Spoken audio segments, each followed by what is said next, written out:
প্রমাণ করা হয়েছে সেই মহল আমাদের বাসযোগ্য নয়।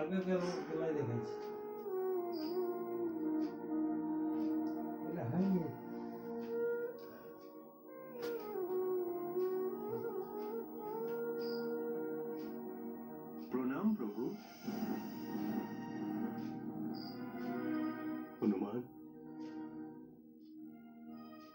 এই দুজন বালক আমার অতীতকে আবার জাগিয়ে তুলেছে। এমন মনে হচ্ছে যে ওই দুজন আমার বিচার নিয়ে প্রশ্ন করেছে। সাউন্ডটা বাড়াও।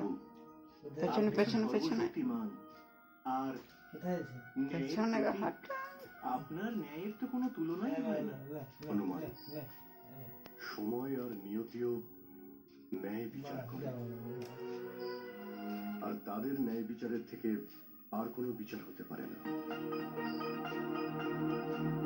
প্রভু, কিছু কথা আমার জ্ঞানের বাইরে যে এরকম কেন হয়, কিন্তু একটা কথা অবশ্যই বলবো, লবকুশের প্রশ্ন আমাকে বিচলিত করে দিয়েছে।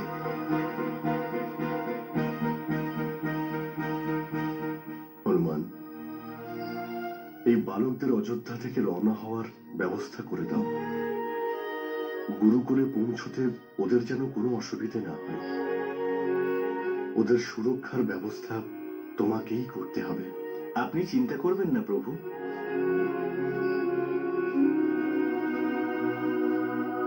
আজ এই বালকেরা আমাকে এই দ্বিধায় ফেলেছে যে আমি সীতার প্রতি যা কিছুই করেছি তা কি ন্যায় ছিল নাকি অন্যায়। তখন গান গাইতে জয় শ্রীরাম।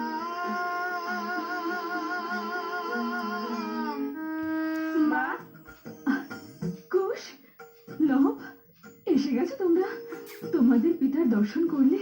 আমরা সবার সঙ্গে দেখা করেছি, কাকাশ্রী, কাকিশ্রী, রাজমাতার সঙ্গে। তোমরা দুজন ওনার আতিথেয়তা স্বীকার করলে না কেন? আমরা ওখানে কি করে থাকতাম যেখানে